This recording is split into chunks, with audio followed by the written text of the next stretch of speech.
ये मेरे जो पाप रूपी अंजन है वो दूर होकर के मेरा चित्त पवित्र हो जाता है, विशुद्धि हो जाती है, इसलिए मैं आपके गुणों का स्मरण करता हूं। भव्यात्माओं, एक लक्ष्य के ज्ञान, जब भी किसी संत के प्रवचन सुनने बैठो, एक लक्ष्य,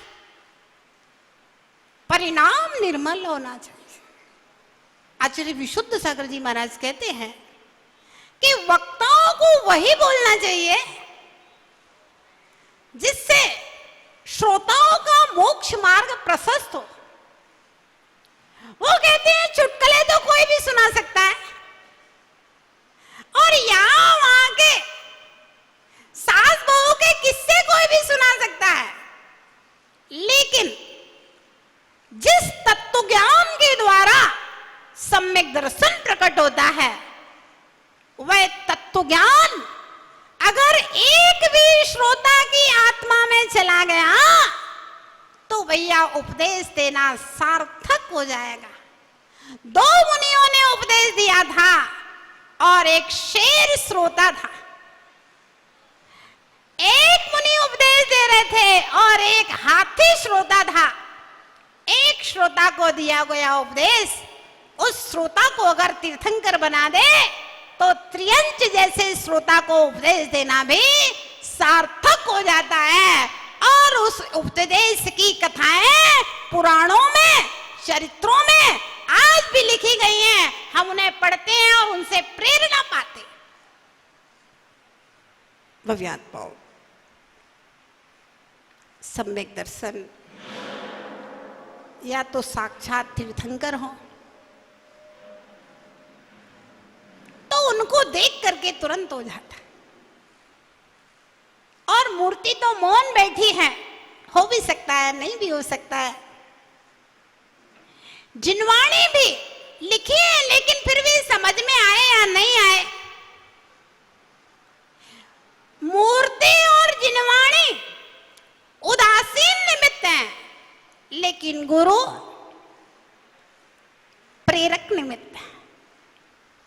और मुनि महाराज ने बुद्धिपूर्वक उस हाथी को उपदेश दिया, वो हाथी पारसनाथ हो गया और वो मुनि महाराज 2 चारण रिद्धि विदेश क्षेत्र से चल करके आए शेर को उपदेश देने के लिए। आदि पुराण में आया है, आदिनाथ भगवान जब कौन से राजा थे, वे भोग भूमि में चले गए थे, जब बजरंग और श्रीमती, उसके पहले सम्यक दर्शन नहीं था उन्हें, तो स्वयं बुद्ध नाम का जो मंत्री था वो चल करके भोग भूमि जाकर के उनको उपदेश दे करके सम्यक तो ग्रहण कराता है जाकर के बजरंग और श्रीमती को। आदि पुराण का कथा, मतलब गुरु प्रेरक निमित्त है। अब बताओ तो सम्मेद शिखर से 1600 किलोमीटर चल करके हम लोग इंदौर आए और इंदौर से लगभग 350-400 किलोमीटर हो गया, इधर उधर घूम घाम के आए तो, यानी कि 2000 किलोमीटर चल करके इस कोटा में वर्षा योग करने के लिए आए हैं। भैया आप सबको सम्यक दर्शन हो जाए इसलिए आप सबको सम्यक दर्शन हो जाए इसलिए इतनी दूर से चल करके आए हैं, क्योंकि गुरु का उपदेश इस पंचम काल में सबसे बड़ा सम्यक्त्व का कारण। तो आचार्य महाराज कहते हैं कि वही उपदेश देना चाहिए जिससे श्रावक के अंदर जिन शासन के प्रति अकाट श्रद्धा उत्पन्न हो जाए। एक श्रावक में भी अगर श्रद्धा उत्पन्न हो गई, एक श्रावक भी आने वाले चौथे काल में भगवान बन गया, तो भैया चतुर्मास करना सार्थक हो जाएगा, 4 महीने उपदेश देना सफल हो जाएगा। तो वो भी आत्माओं, समय आपका हो गया। ध्यान रहे, भाव मंगल। किसी भी काम को करने से भाव अमंगल होते हैं तो सोचना, विचारना, चिंतन करना, साइड हो जाना। किसी भी कार्य को करने से, किसी स्थान पर जाने से भाव मंगल होते हैं, किसी काल में भाव मंगल होते हैं, किसी का नाम लेने से भाव अमंगल होते हैं, किसी तस्वीर को देखने से भाव मंगल होते हैं। तो भैया साइड हो जाना। और ध्यान रखना, जिन वचन परम औषधि है। संसार के जितने भी रोग हैं उन सब को दूर करने के लिए जिनेंद्र भगवान के वचनों से बड़ी कोई औषधि नहीं है। और जब भी सम्यक दर्शन होगा तब जिन वचनों के ऊपर, जिन शासन के ऊपर विश्वास करके ही सम्यक दर्शन होगा। नान्यो शिवा शिव पदस्य मुनीन्द्र पंथा। आचार्य मानतुंग महाराज सिंहनाद कर रहे हैं और पुरजोर शब्दों में कहते हैं, हे मुनीन्द्र आदिनाथ स्वामी, इस बेतराग पंथ के अलावा और कोई दूसरा पथ मोक्ष की ओर नहीं जाता है। जब भी आज तक कोई मोक्ष गया है भूतकाल में बीतराग पथ को अपना करके गया है। जो जा रहे हैं वे भी बीतराग पथ से जा रहे हैं और भविष्य में जाएंगे वे भी बीतराग पथ से ही जाएंगे। नाना शिवा शिव पदस्य मुनीन्द्र पंथा। हे मुनीन्द्र, आपके अलावा कोई भी दूसरा मार्ग मुक्ति की ओर नहीं जा सकता। भव्य आत्माओं, बस यही श्रद्धा, यही विश्वास भावों को मंगल करने के लिए चातुर्मास के मंगलाचरण के रूप में, देखिए वर्षा योग तो विज्ञान नगर में होगा, लेकिन विज्ञान नगर तलवंडी से ना तो दूर है और ना अलग है। और पात्रोजी जी 17 वर्षों तक सगा समाज के अध्यक्ष रह चुके हैं। आज भी पदाधिकारी लोग पाटौदी जी से परामर्श लेने के लिए जाते हैं, उनका मार्गदर्शन लेने के लिए जाते हैं। और निश्चित रूप से बड़े बुजुर्गों का मार्गदर्शन हमारे मार्ग को प्रशस्त करता है, ऊंचाइयों की ओर ले जाता है। तो विज्ञान नगर कोटा की किसी भी कॉलोनी से अलग नहीं है, चाहे आर के पुरम हो, चाहे रिद्धि सिद्धि हो, चाहे पार्श्वनाथ निलय हो, महावीर नगर फर्स्ट सेकंड थर्ड कौन कौन से हैं, विस्तार योजना तलवंडी, दादावाड़ी, किसी से भी अलग नहीं है। और कोटा में तो ऐसे भी परंपरा है, सब जगह के लोग सब जगह जाते हैं। ये परंपरा एकमात्र, मैंने पूरे भारत का भ्रमण कर लिया, ये सिर्फ एक कोटा में ही है। सब जगह के लोग सब जगह जाते हैं, भले ही 2 4 10 जाएं, लेकिन जाएंगे, वहां के सब जगह के लोग आएंगे। मैंने सन 2013 में भी देखा, 2014 में भी देखा, 2019 में भी देखा और अभी 2025 में भी 15 दिन से तो देख ही रहे हैं रोजाना। तो वो आत्मा भाव मंगल करने के लिए, वर्षा योग पूरा भाव मंगल करने के लिए है, लेकिन फिर भी मंगलाचरण जरूरी है। सटखंड आगम की पहली पुस्तक में आचार्य मुकुंद से पूछा मंगलाचरण क्यों करना है, तो बोले मंगल करने के लिए। तो शिष्य कहता है भगवान क्या ये ग्रंथ अमंगल है जो मंगल करने के लिए मंगलाचरण करना है?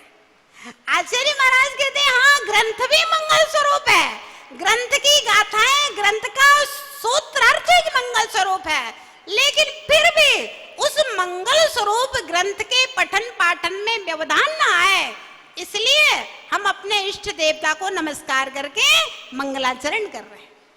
तो वर्षा योग पूरा मंगल स्वरूप है, लेकिन फिर भी वर्षा योग सानंद संपन्न हो।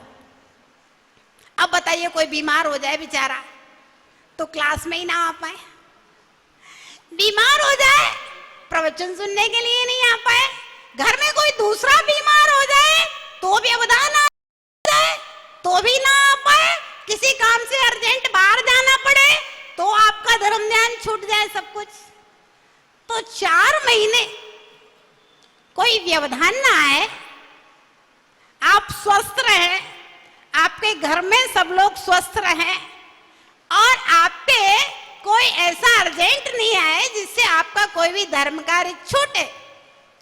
आपके 4 महीने पूरे मंगलमय निर्विघ्न हो, इसके लिए मंगलाचरण के रूप में सबसे बड़े परमात्मा सिद्धों की आराधना, सिद्धों की महापूजा तलवंडी से शुरू होती है। और ये अष्टानिका महापर्व में कल चूंकि नेमिनाथ भगवान का निर्वाण दिवस है, तो एक दिन पहले से ही सिद्ध चक्र महामंडल विधान शुरू करके और 9 तारीख को एक दिन पहले सिद्ध चक्र महामंडल विधान पूरा करके 10 तारीख को गुरु पूर्णिमा महामहोत्सव के दिन विज्ञान नगर में वर्षा योग के लिए मंगल प्रवेश और गुरु पूर्णिमा का महामहोत्सव का कार्यक्रम संपन्न किया जाएगा। तो भव्यात्माओं, कल से विधान है। ये विधान केवल तलवंडी का नहीं है, आप अपने अपने कॉलोनियों में सब जगह सूचना कर दें। 24 घंटे तो बहुत होते हैं, है ना। जो भी लोग विधान में दूसरी कॉलोनियों से महिला मंडल आदि बैठना चाहते हैं, वे सब तलवंडी कमेटी के द्वारा अशोक जी सादर आमंत्रित है। और सब लोग, और फिर भगवान की आराधना में तो आमंत्रण की कोई जरूरत ही नहीं है, हमारी स्वयं की भावना होना चाहिए।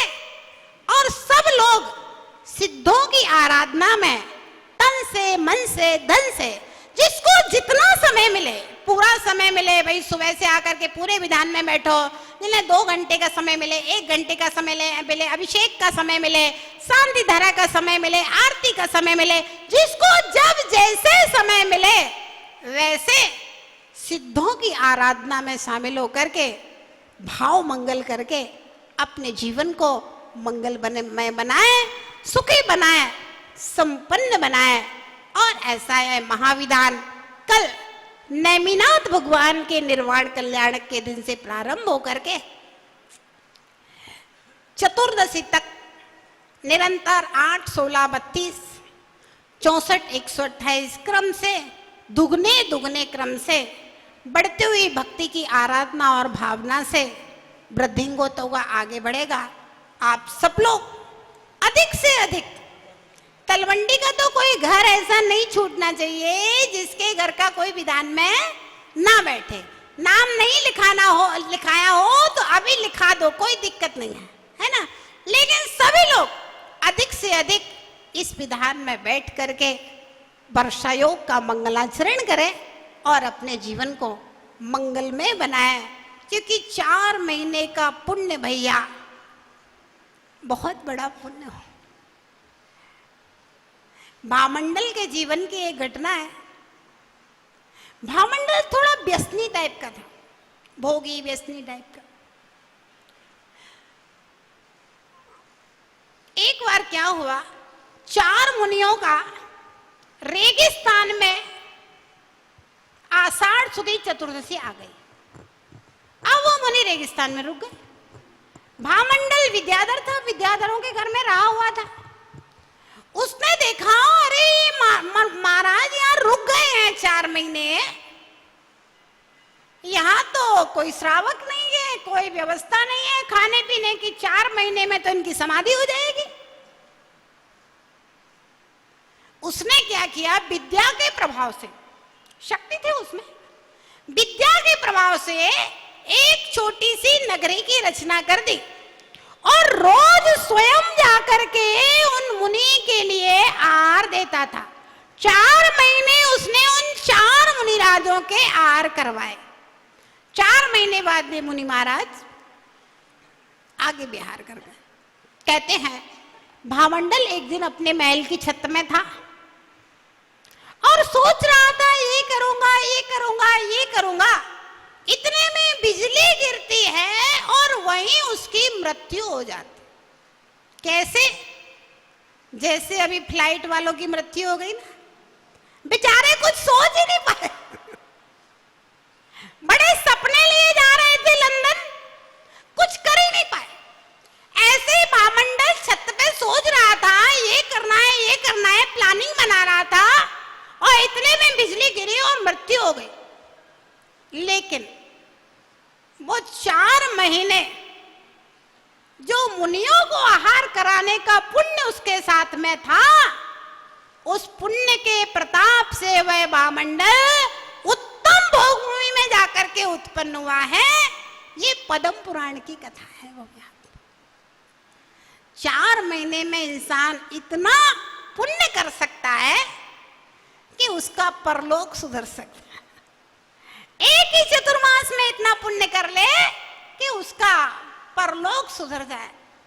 तो वो आत्माओं, संत आते हैं आपको कुछ देने के लिए, ऐसा पाथे जो अगले जन्म में भी पुण्य आपके साथ में जाए, ऐसा पुण्य देने के लिए संत आपके नगर में स्वयं चल करके आए हैं।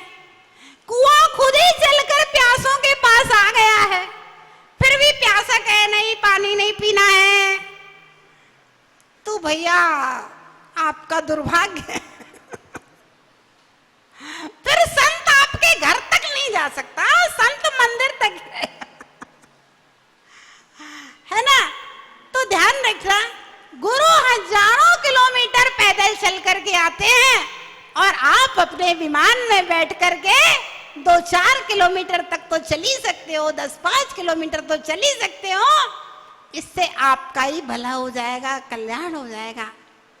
तो वो आत्माओं सिद्ध चक्र विधान में शामिल हो, सिद्धों की आराधना करें और उसके बाद तत्वार्थ सूत्र की वाचना होगी वर्षा योग में। और भी बहुत सारे मांगलिक कार्यक्रम होंगे, उनको समय समय पर बताया जाएगा। तो वर्षा योग के कार्यक्रमों में शामिल होकर के अपने जीवन को मंगलमय बनाएं। जय बोलिए महावीर भगवान की।